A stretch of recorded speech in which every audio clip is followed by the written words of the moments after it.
Welcome everybody to our bi-weekly webinar. My name is Ryan Poole. I'm co-host with Jim Brown. For people that don't know me, I'm a real estate agent, just like you all. Been doing this for over 20 years out there selling real estate, working on listings, all that kind of good stuff. I'm also the founder of Real Trade, which is an online marketplace and social media platform for real estate. I tell everybody think Zillow meets LinkedIn, but only for real estate. Big thing is though, we have a totally different business model than Zillow. We actually don't sell leads off your own listings. So imagine this is you can get direct buyers directly off your listings. So want you to check that out. Google Real Trade. We're actually doing some big marketing right now to buyers and sellers. We're getting hundreds of buyers and sellers on the platform now here every day. So definitely check that out, create a profile, and who knows, you get a call or a direct message from the platform and get a direct buyer. So I'm really excited to host this with Jim. You know, Jim is an amazing entrepreneur. Not only does he own his own title shop, New Path Title, he's also a real estate attorney. For people that don't know, it owns James Brown Law, and also the awesome closing software Title Leap, which is like a free contract coordinator. I tell you what, I hate doing deals when Jim's not the closing with Title Leap, because it really is an amazing tool. But we're excited, Jim. This is a very relevant topic right now. Obviously, the condos, we were just discussing it, how it's affecting the market. And as an agent now, we have to be really, really educated on these differences, on these changes, why it's affecting values. You come across as your client, as an expert, in the condo market. And we're going to obviously dig into that, with the new condo changes on the contract. And of course, we're going to touch on short sales as well. So, Jim, man, let's take this away. Thanks, Ryan. I want to just mention a couple things real quick before we get into it. February 27th, we're going to have our first Realtor Social. It's going to be at Sushi Joe. February 27th. What did we say, Taj? 6 o'clock? I think 6 o'clock. Yeah, I believe 6. I don't remember. I have to go back and check what time. First drink is free. We'll give you guys an update on the time. It's going to be the last Thursday of the month, and we'd love to see everybody's face. This is an exciting podcast for me because I'm looking at the crew, and not only do I see a whole lot of new faces, I see somebody who Patricia has an AI bot taking notes on our podcast. So I'm happy we're gaining such critical acclaim that people are sending their AI bots. That's cool. Attend our social. Title advance. I just saw a deal tank at the last minute. If the agent had used title advance, that wouldn't have happened. You guys, it's just happening. We're going to talk about short sales briefly at the end. Title advance will keep you out of that hot water, but we'll talk about that later. Like and subscribe, and we have a closing cost calculator that's new and improved. It has all the features required by Sitzer NAR settlement that allows you to program in buyer's comp and seller's contribution to buyer's comp. I have not seen another closing cost calculator that has those features. If you see one, let me know. My goal is to tell you what you won't hear anyplace else. There's no dumb questions. And I'm going to try to keep this to 30 to 45 minutes. If you turn on your camera and I can see your responses, it's great. If not, I respect that, but it allows us to move through the material. Ryan's going to give you some more time-saving tools at the end of the video. And you can always text me any future topics, or you can call me and we can talk about anything you're struggling with 24/7. You can find my information at newpathtitle.com. Click on 24/7 attorney support. Without further ado, I will share my screen and I will jump right into it. So we have the new Condo Rider, again, a revised condo sale checklist, and short sales made easy, save time, work smart, make money. Before we get into it, everybody's talking about AI, and it just is the big buzz on all the major medias right now. I want to just share with you something that another agent shared with me. It's a tool called Perplexity. I started using it about 5 or 6 months ago, and I use it more and more. The thing I like about Perplexity is that when you ask it a question,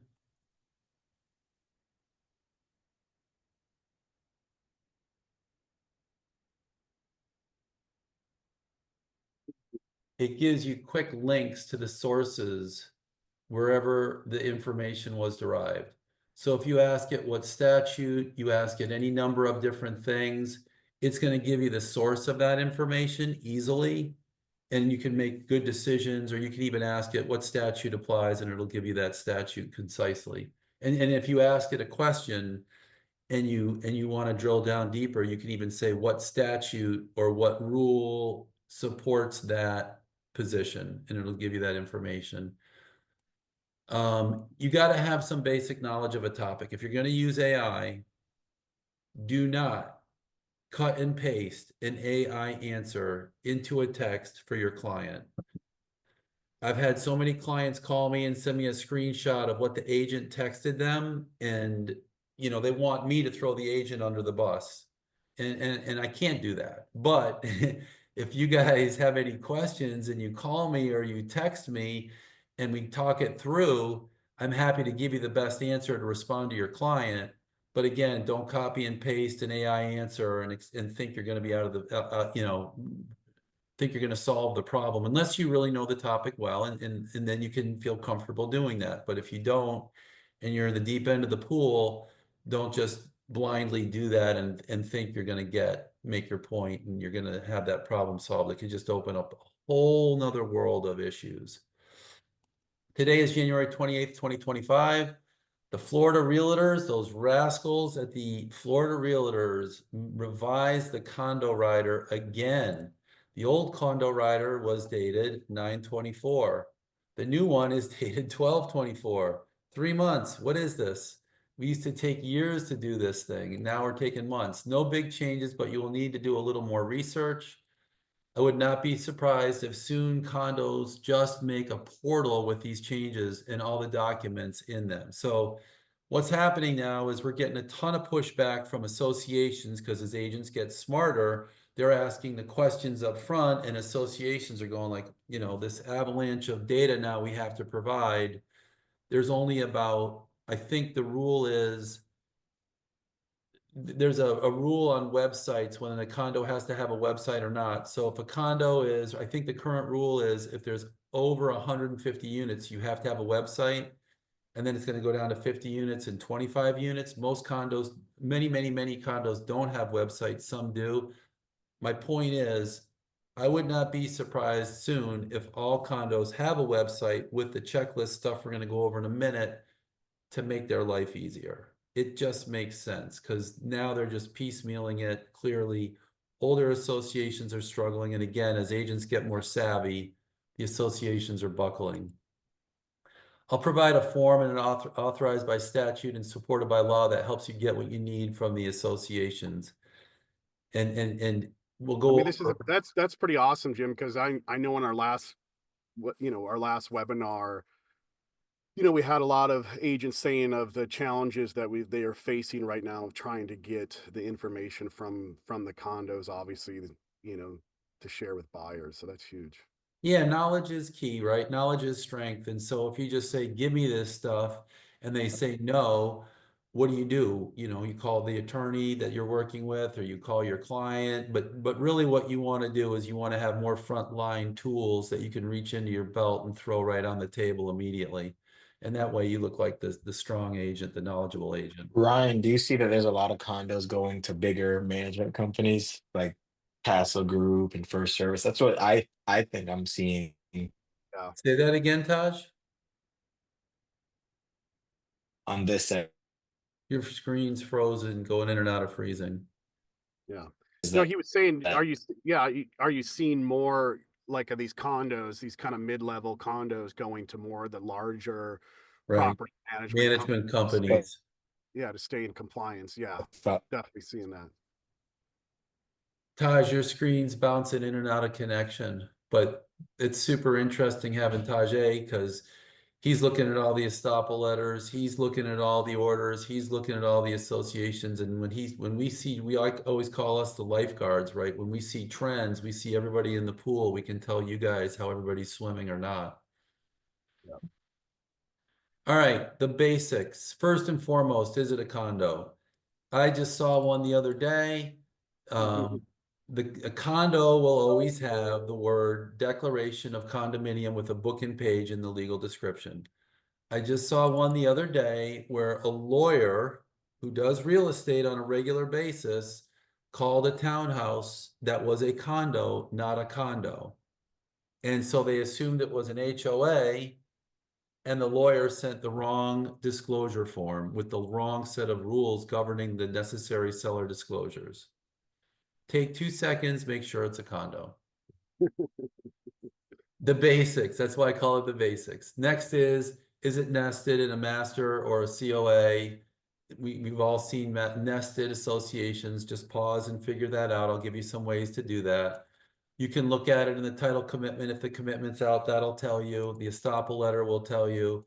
Short of that, you're just going to want to see some bills from your seller or something like that. But you need to know if this stuff is nested under the new form, and certainly even before the new form, you had to know it because it could bite your deal in the butt at the last minute.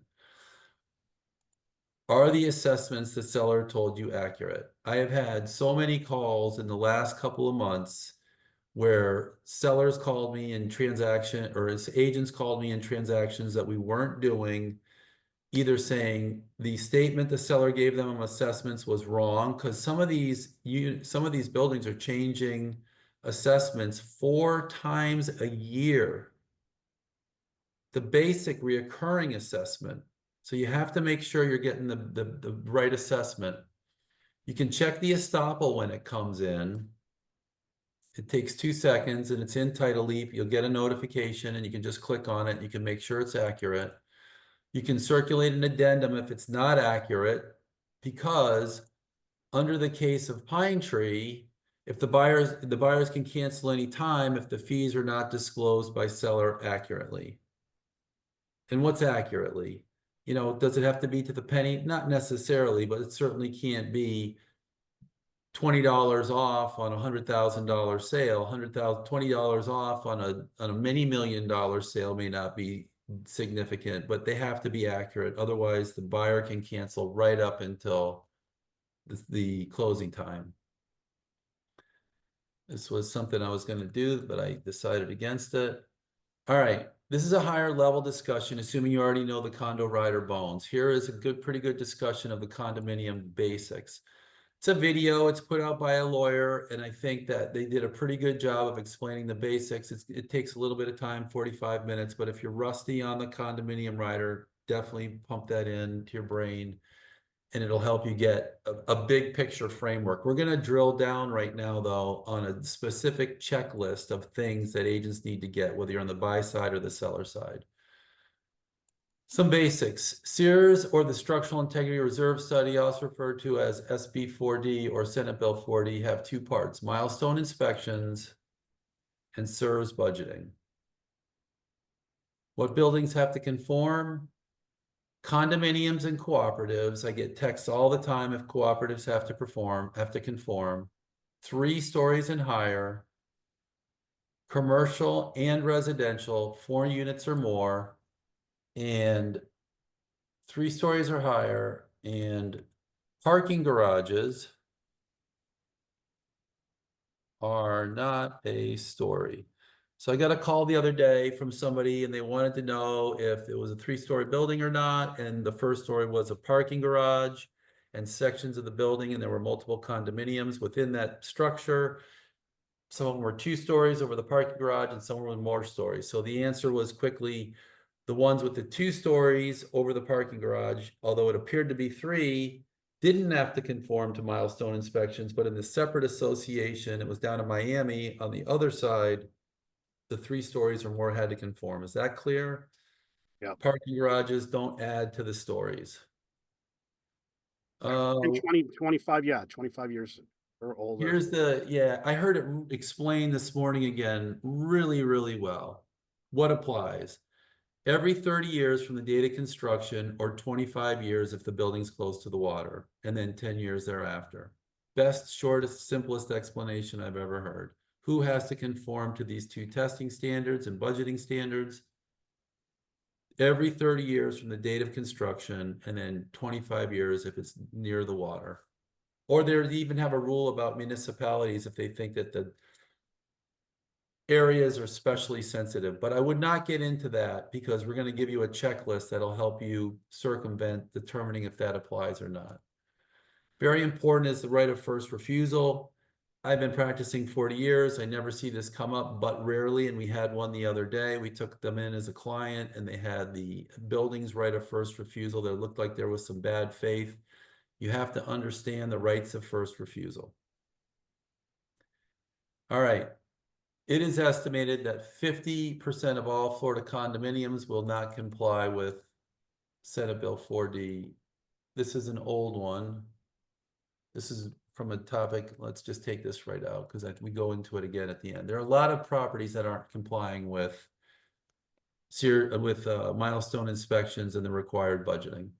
So you're just to be clear, Jim, you're saying that it's estimated Okay, that I 50% found of this on the the web for with, What's 3 that? stories or higher are not complying. Not that all condos. It's estimated right now that Yeah. there's close to 50% of the units are not in compliance that have to be in compliance with Yeah. milestone inspections. That's what I've heard too. You know, that's what I've heard as well. And I don't remember the number off the top of my head of condominiums, but I believe it's somewhere around 3,000 to 5,000. Amazing. What is inspected? The roof, structural systems, fireproofing and plumbing, electrical systems, windows. Let's see, electrical systems is not there. Windows and exterior doors, waterproofing and exterior painting, any other item with a maintenance replacement cost exceeding $10,000. And in Miami, Dade, and Broward, it also includes electrical. And this catch-all, anything with a maintenance value that affects the structure over $10,000, that captures anything that you want to throw in there that could possibly lead to a failure. What does it cost and how long does it take? Pretty standard. It's turning out to be 1 to 6 months and $10,000 to $50,000, depending on the size of the unit, of the association, of the number of units in the association. It depends how big and complex. And phase 2 inspections become more expensive. So they have phase 1, which is visual inspections. And then if you saw that, what was it? The Stewart condo that was condemned a few months ago. The Stewart condo underwent what's called phase 2 inspections, where they start boring holes in the concrete, doing, I think it's called hypersonic testing with gauges and determining the structural integrity. And then if it gets really involved, they could actually start looking at the structure underneath the condominium and the material that the condominium sits on and things like that, doing boring tests. Boring tests are where they bore the soil.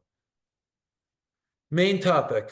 Now that we've scared everybody to death, it's like seeing a horror movie and a scene you'll never unsee the rest of your life. There are too many new checklist items in the condominium checklist I'm going to give you. I'm not proud of that. I just want you guys to know what the issues are. So we'll go through it relatively quickly. And if you want to, you can update, you can cut and paste my list. Every transaction is a little different, but they're generally the same. You can also send me your decks and send me a text and we'll go through them together. Here is, before we get into the checklist, but here's how I would enforce your seller's rights. We did this a couple months ago. We didn't go into detail on this. I want to go into a little more detail on this. If you look at section 6 and 7 of the governance form, you're going to see there are some rights of unit owners, not agents, of unit owners to make these requests. In your requests under governance form number 7, you mention the governance form, and I'll show you exactly what I'm talking about. Don't mention anything legal, in my opinion. Don't ask for any legal opinions. If you do, you just want to know yes, no questions, yes, no answers, and do you have copies of the documents? If you ask for legal opinions on things, then they can push you off into a longer response cycle. I'll go over that in a minute. I'd start with number 7. They have a 5 to 10 day answer period. They have to respond and then go to number 6. If they don't respond, mainly keep your seller informed. don't get into the problem that a lot of agents get into where you're bumping up against time deadlines and you're having pushback from the association or a non-responsive association and your seller has no idea. Keep them in the loop early. If the association is not responding, tell the seller they need to get involved or maybe even engage an attorney. Note, these apply to unit owners, not agents, so you need to be signed. So these requests need to be signed by sellers. Here's a form you can use to make the board request in number 6. It's supported by the Department of Business Practice and Regulation, Florida statute, and the governance form. We'll go over the governance form first. If you look at the governance form in 6 and 7, can everybody see this? Is it too small, Ryan? No, I can see it, Jim. There we go. That's good. So if you make I would start with 7. The association must, the word must is there. It's not may, it's must. It's mandatory. Make its records available for a unit owner inspection within 10 working days after receiving a written request. Very simple. Don't ask for legal opinions. I'm going to give you a checklist. You just want to have documents or yes or no answers. You're going to make that in your statement. You're going to say pursuant to paragraph 7 of the general conditions of the Florida certified governance form, please provide the following or answers to the following. And I'll give you that checklist. If they don't respond, now you can go to the board and you can do a board request, but it's going to take a longer response cycle. So they have 30 days or within 60 days if the board requests a legal opinion. Is everybody following me? If you make the request, they have 30 days to respond, but if you start making legal question answers, requiring legal question answers, now they have 60 days to respond. So you've basically blown yourself out of the water. So you want to stay way ahead of the curve as an agent here if you're working on a listing with a condo. You know what I mean? Get your owner to get this information as soon as possible. I love the people who have the cameras on. I saw Wendy's eyes open up. She's like, it's just reality. You got to be ahead of the curve. Way ahead. The agents that aren't going to get their commissions are going to get frustrated, and the parties that are going to have, not the greatest experience are the ones that are playing catch up. That's the new world of being an agent. Knowledge is key. Get your checklist out there early. Check the boxes. Keep your client informed. If you're having, just to let everybody know too, I just want to let everybody know. Listen, this outline is going to be emailed to all attendees with the links to this actually form that you can show to your owner, your unit owner, saying, "Hey, request now." Like they got to provide it to you. And when you're representing a buyer, now you know exactly what to ask your seller's agent. And if your seller's agent's like, oh, the association's giving pushback, you got to get your seller involved. Your seller has to make this written request. The association must make its records available for unit owners inspection within 10 working days after receiving a written request. It's not a written request from an agent. The agent drafts it, the seller signs it, the agent sends it. Yep. All right. Jeff, I just saw you asked a good question. We'll come back to it. I think you're saying from a lender's perspective. So there's the governance form. Here's the written request form. If things go sideways, this is the request you make of the board. It's an official records request. I gave you the link. It's authorized by Florida statute. Again, if you don't ask a legal question, they have to answer within 30 days. But now you've got to be way ahead of the ball. So my advice is stick to number 7. Don't resort to number 6. It can take a lot longer. I forget who it was that asked me about enforcement after our last podcast on this topic. I think it might have been Wendy, but that was a really good question. So I want to dive into that a little deeper on this one. All right. So please provide answers, documents, and values for the following. So here is your checklist. At long last, here is the checklist. CHECKLIST. This is the official sanctioned checklist of James Brown Law and New Path Title and Savvy Agents. You're gonna cut and paste this stuff and you're gonna put it in your request for reviewing the records. Please provide answers, documents, and values for the following. Does the association have the first right of refusal? Yes or no? Does the unit owners have the first right of refusal? Yes or no? I'll put yeses or nos in there by the time this thing goes live. So when you cut and paste it, it'll be more clear for the association how they're going to respond. What are the regular assessments and how often are they paid? Are there any special assessments? If so, how much and when are they due? Please provide the board agendas for the year prior to the sale and the meeting minutes for the year prior to the sale. Why is this important? Those are all the things that are in the condominium addendum that sellers are supposed to supply to buyers. Yeah. Right. Jacqueline had a question too. Do you think the condos are going to charge for these documents? Can they charge for them? The condos can charge a reasonable fee and the sellers have to pay. That's in the addendum. Mm-hmm. And also in the addendum is under 5D, any purported, can you see my cursor, Ryan? Yes, I can. Any purported waiver of these voidability rights shall be of no effect. They've actually gone the extra step to say a buyer can't waive their rights to receive these. So I've seen a lot of agents have the buyer just say something, we waive our rights to receive these documents, and then it gets in front of an attorney who knows the rules, and they say they can't waive them, and we never received them, and we're out. We're tapping out of this transaction. So be aware that buyers can't waive that stuff. All these mandatory disclosures. So you're going to ask them to provide you a copy or a link to the following. These are the things that are listed in this paragraph here. These are what the buyer is supposed to receive, 5C and D. Declaration of covenants and restrictions, or otherwise known as the decks. The articles of incorporation, the bylaws, the rules, the financial statement, most recent, the annual budget, most recent, and the FAQs. FAQs are a form that the Florida DBPR provides, and the association has to make answers to those FAQs based on the structure of the association. It's not like the governance form. The governance form is standard for every association. Is that clear, Ryan? Yeah, I know I've had some of the smaller condos don't have FAQs.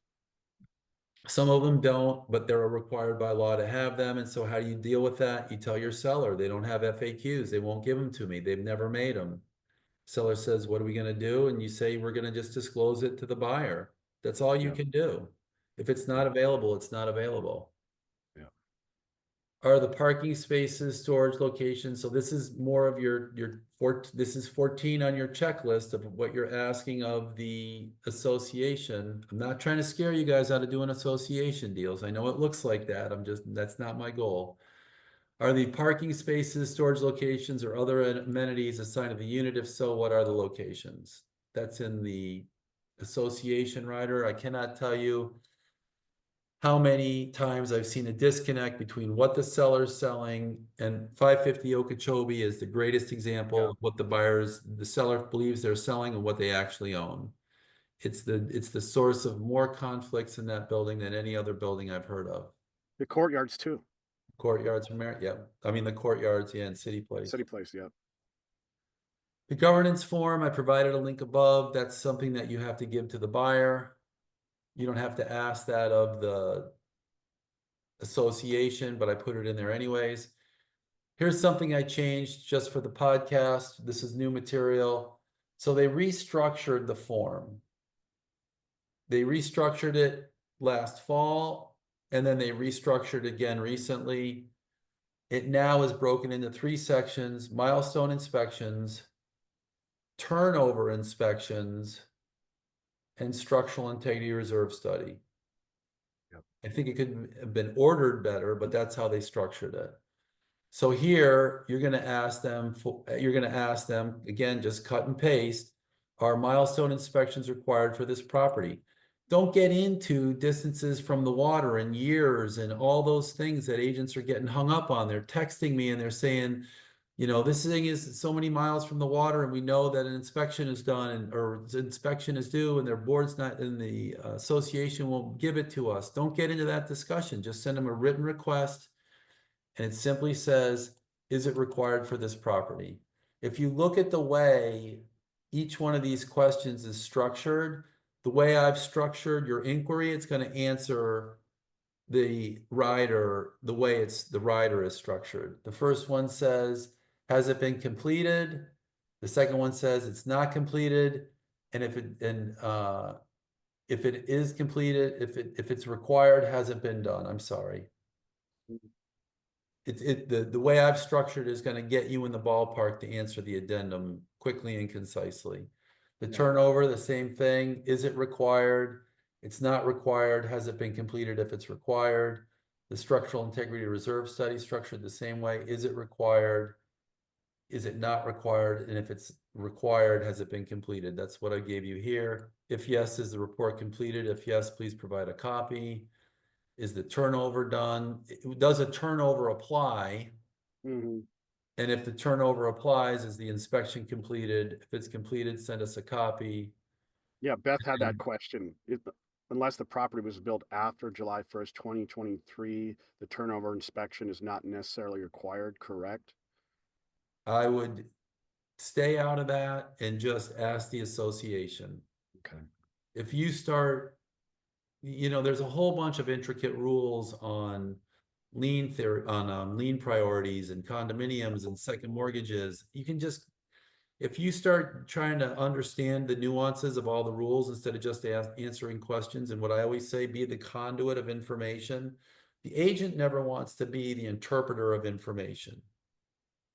As an agent, you always want to get your information from an authority and you communicate that information.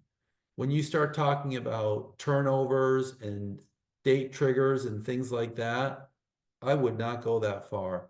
I would simply ask the association, has the association turned over as defined by Florida statute 718.301? If they say no, you've done your job. If they say yes, you've done your job. Instead of trying to go toe to toe and say it should be done or it shouldn't be done. And then you're going to conduit that information to your client. Structural integrity reserve study, same thing. If it's done, yes. If is it done or not? And then if it's done, is it completed? And if it's completed, please provide a copy. This is gold, Jim. This is so gold, being able to send to these condos. Gosh. For the agents that have tuned in, they're either loving me or hating me or some combination of the both. All right, the new Florida law, this went into effect in the last. Here, Wendy has a quick question. Is it better to forward that information from the association directly to the agent? I gave it to the client. I gave that a lot of thought before the podcast. And I think what I would do as an agent, when you get these answers, and I'll put it in the outline, forward these answers directly to your seller. Don't summarize them. Don't give your opinion. Forward these questions and answers directly to your client when you get them from the association. And the new Florida law disclosure there are other associations governing this unit? If so, what are the fees? That's this other section. And then this also ties into this section up here.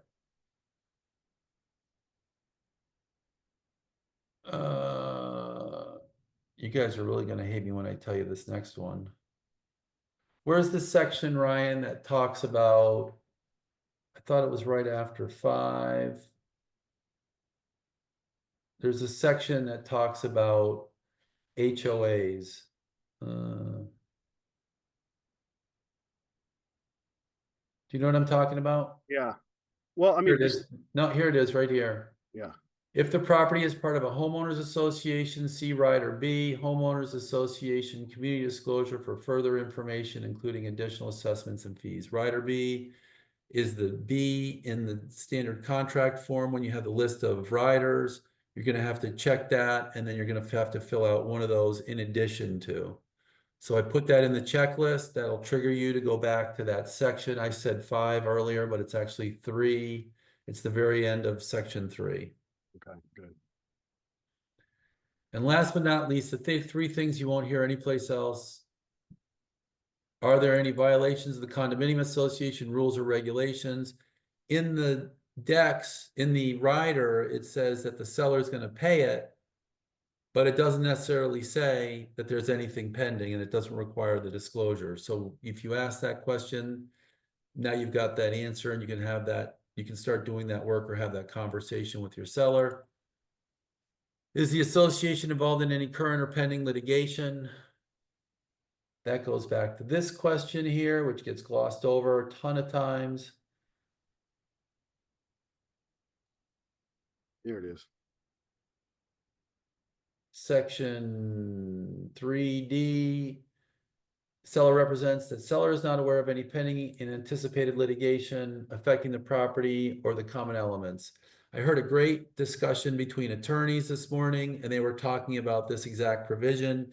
And when agents talk to their clients, you say, this is the work we have to do, and I don't want you to do it. And you can, and you make them feel like you're filling your value, because you say, have you attended all the association board meetings for the last 3 years? Have you read all the agenda meeting minutes? Have you read all the agenda items? That's why you need me. I'm going to do all this work for you. And specifically, there's a provision in here that I gave you a question to ask of the association on litigation. Here's the one. I've been practicing solo 20 years, in real estate 40 years, and I never even realized this was in there until I started going through this thing, because I heard another lawyer talking about getting out of the contract because this disclosure wasn't made. Has the association voted to forego retrofitting of its fire sprinkler systems, handrails, or guardrails? Don't hate me, but this is in the contract. Sprinkler system retrofit. Show of hands. Who knew this was in there? Actually, this came up in the courtyards. They were retrofitting their sprinkler system. Ryan, and then this is why I say iron sharpens iron. I got this question from an agent the other day. I've looked at this form 500 times. I didn't realize it was in there. And I'm sure I've read it over the years, but it just didn't resonate as something that was so pertinent. And then I got a text from an agent the other day. It might have been the courtyard, but we were talking about this. And I went back and I looked at it, and I looked for some discussions between attorneys on this issue. And sure enough, so I have in the outline of checklist items that you're going to ask of the association, has the association voted to forego retrofitting its fire sprinkler system, handrails, or guardrails? That's it, you guys. We are at 10:44. Practice tips. Email me your decks and a text, and I'm happy to go through them with you. I gave you my contact information. It's also available at newpathtitle.com. Note 5, we went over that. You cannot waive the disclosures of the mandatory documents. I'm going to structure this outline a little bit differently, because as I was going through it, I'm just going to put a few more prompts in there. So as agents, if they cut and paste it, they know exactly how to handle it. But just know that section 5D of the rider, by contract, you can't waive it. And I believe there's a supporting statute, but everybody agrees it can't be waived. Everybody know the hierarchy of laws and rules that bind agents and buyers and sellers. You have federal law, then you have state law, and then you have local ordinances and rules and case laws. Federal law is the highest. Contract trumps everything. For the most part, people can make contract rules that trump the laws unless the laws say they can't be trumped. Does that make sense? Yep. So when you're in your mind, when you're thinking, what's the most important rule? 90% of the time, it's the contract. And then if something's vague in the contract or not mentioned, then you can rely on federal law, state law. We also have lender rules and policies that we fold in. You know, what could be more complicated than real estate? There's so many rules we have to adhere to. Remember the basics. Pine tree. If the fees aren't stated accurately, the buyer can cancel at the last minute. It's estimated that 50% of all condominiums are done in SB 4D compliance, and therefore these disclosures are critical. So Yeah. in the back of your mind, non-compliance is as important as compliance. And that's why I've structured the questions the way I have. Yeah. Real Yeah, we quick. got a quick question that I just want to go Yep. because we do have Jeff Stewart on the call.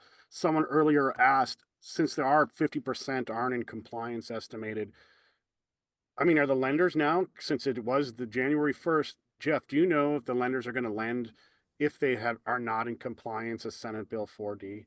I mean, what are you seeing in the lending industry right I don't now? know specifically about that one bill, but the condo questionnaire, I'm assuming those questions are in there. 99% of the lenders aren't going to lend if they're not answering that questionnaire. I do have one lender, but they still require two questions to be answered. One is, as Jim mentioned, the litigation, what's going on. If there's insurance to cover the litigation, it's not an issue. And the other one is delinquency on HOA dues. So if they're raising the assessments, it's going to be pretty likely there's a higher deficiency in that development. So there's probably some percentage triggers. A lender will lend if the delinquencies Yeah. are over a certain rate or under. I would love to educate the agents on the particulars of the questionnaire that lenders send to the condo. I'd love to see that checklist. Jim, I'm being told by associations that attorneys are telling them not to answer the question. Don't answer it. Don't answer The anything. lender's condo questionnaire. Yeah, that list of those 22 items, that looks pretty similar, like a condensed version of the condo questionnaire. Well, here's the answer to that. A seller can make those requests and the association has to answer. It might take a while, but the association has to answer to the seller. Does the association have to answer to the lender?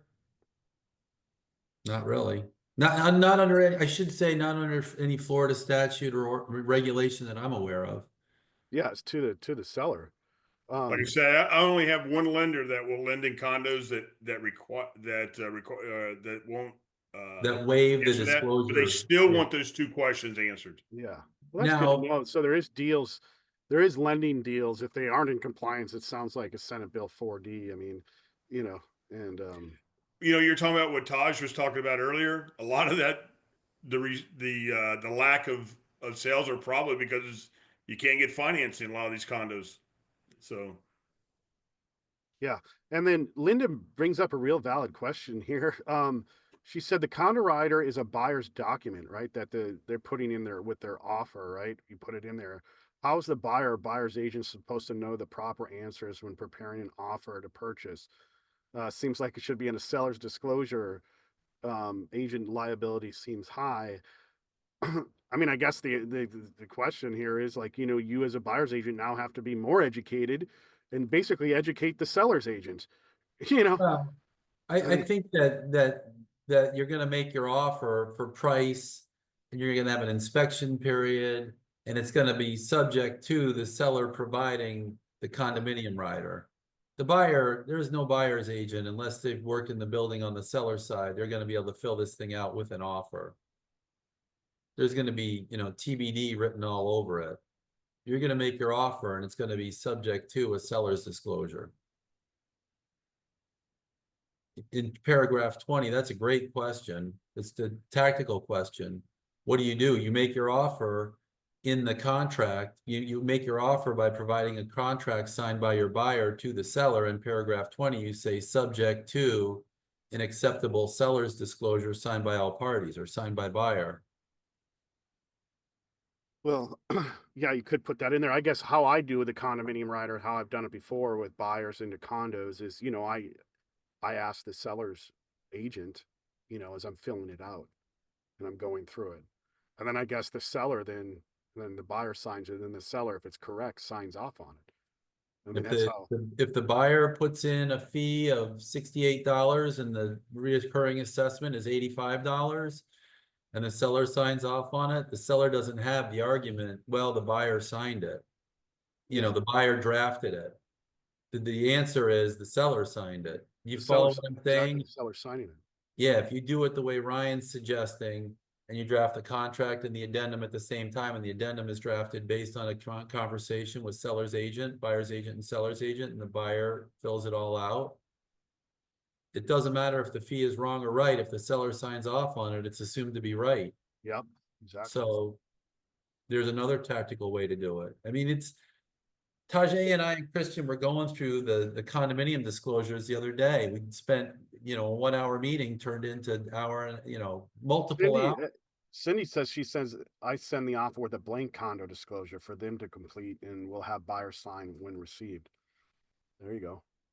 I mean, if you check off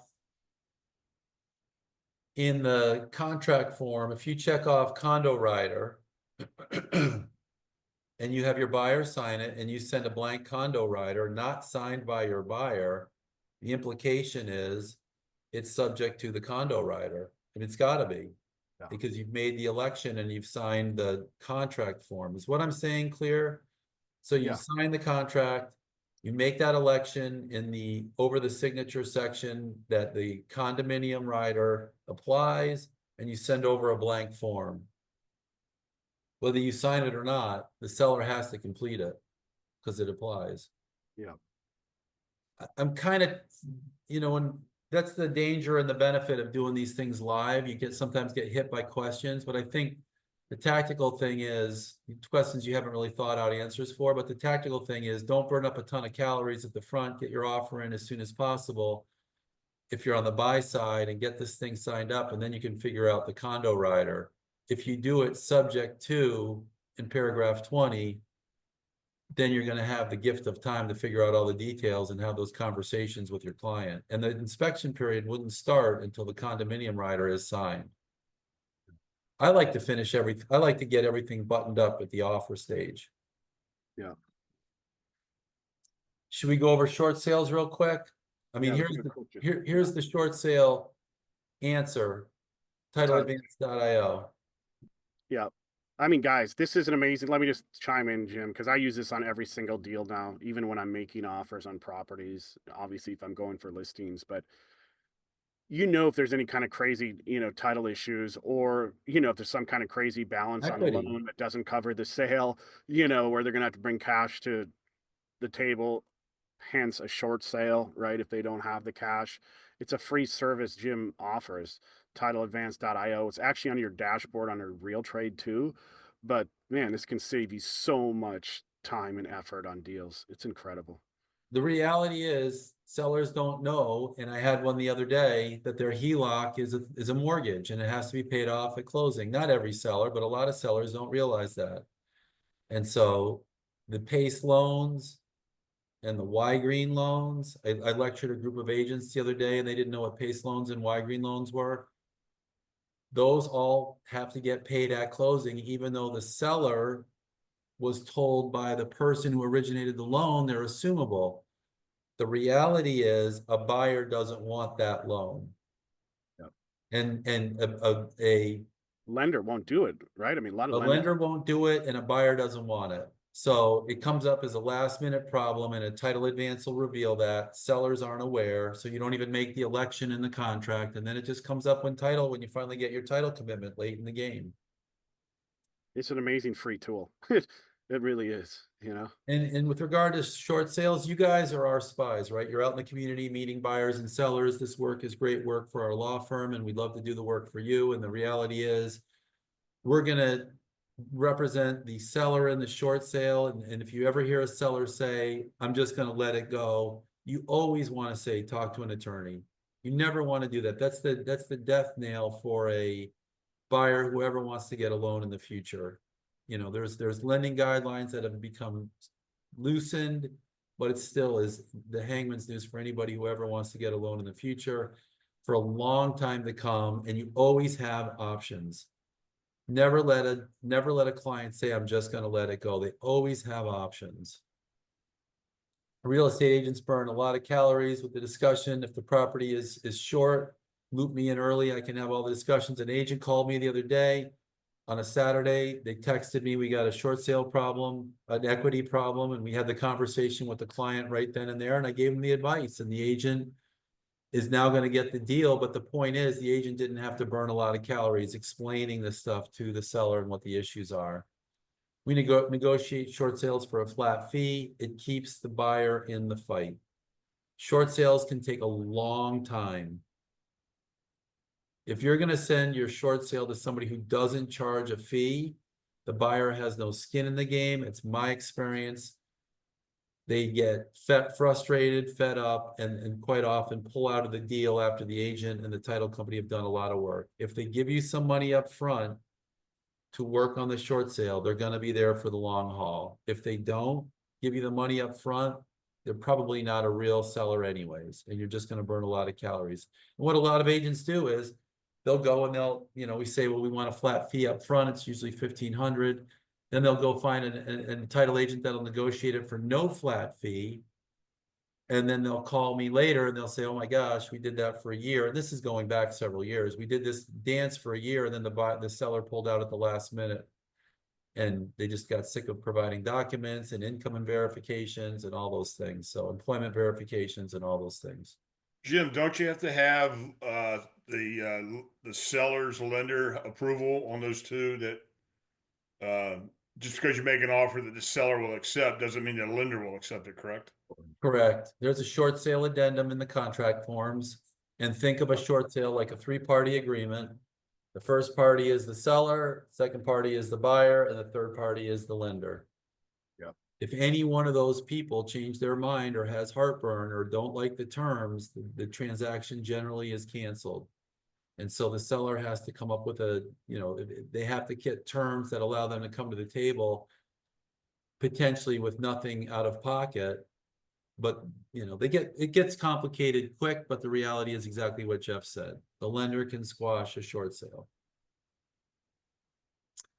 Bonus topic, in your FAR bar, you're going to choose a title agent. We would love to have that title agent us.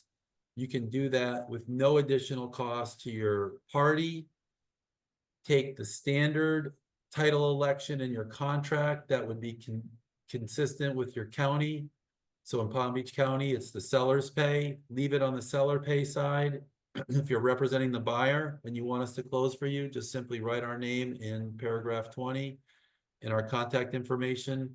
Now the seller will still pay. The buyer has chosen the title agent. You'll get Title Leap. You'll get me. You can text me 24/7. I'd be happy to walk you through any deal, whether I'm your title agent or not.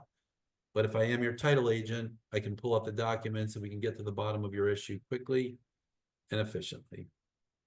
Yeah, no, you'd be surprised. I mean, you've done buyer sides for me too. Obviously, listings I send your way, Jim. But like, you'd be surprised. There's some sellers agents that don't really have a title company too, that they're even married with, or the seller, and you say, "Hey, I got a great one." You know what I mean? We're You seeing got it to more pay and for. more, Yeah, you're seeing that more and more. So that's an awesome point.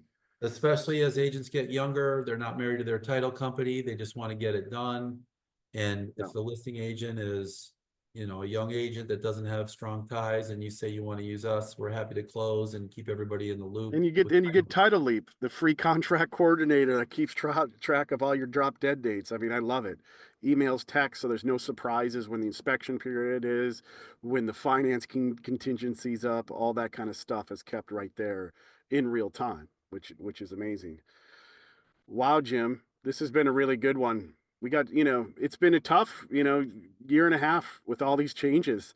That all started with that big Sitzer, Burnett, case, right? And we've had Jim here getting us through this, making some awesome, educated agents, because that's what it takes, guys. If you're going into a listing appointment with a condo now and you literally go over what went over on this, on this webinar, and you're educating that seller, right?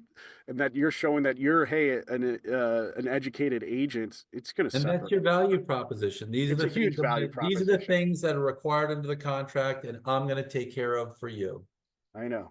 And even marketing this to these condos, I mean, even doing a mailer, there's so many of these condos out there right now. These owners are just scared of what's going to happen. And you can send a mailer out to these condos and say, hey, I fully educated on Senate Bill 4D. I know all the questionnaires, all the questions we need to ask to get your property sold, and do it in a quick and efficient way.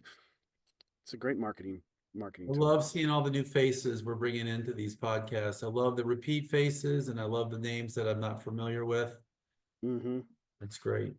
Awesome. Yeah, I'm gonna also, I've been sending out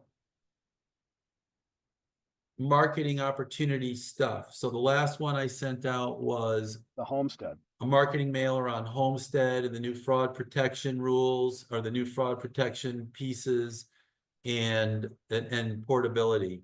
Yeah. So you guys can send that to your clients. I sent the email around. If somebody didn't receive it, text me and I'll send it to you.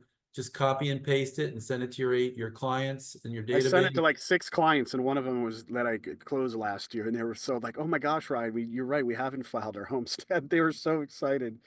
I'm like, "There you Yeah. go." Yeah. Awesome. And lever that stuff, you guys. Lever Yeah. that stuff to your advantage. Don't forget about our once a month meetup. We got our closing cost calculator. We talked about title advance, 24/7 attorney support.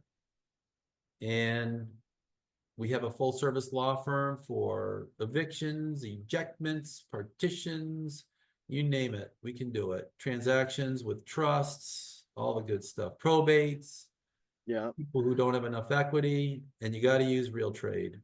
You got to use Real Trade. I want to give one big plug for Real Trade because we just developed this new feature now because we're marketing buyers and sellers, guys. We're running ads on Meta and we're really upping our game on SEO because we have thousands of buyers and sellers on now, but we're going to get even more because the buyers and sellers now have the ability to comment and ask questions directly on the listings. So each listing is going to be like its own social page now. So if you create a profile and you have listings, buyers and sellers can ask questions and you can answer them in real time. Now, if you don't like the question or comment, you can delete them too. But what a great way, for buyers and sellers to have fun and get their questions answered quickly. Of course, they can DM you through the app as well and ask questions privately.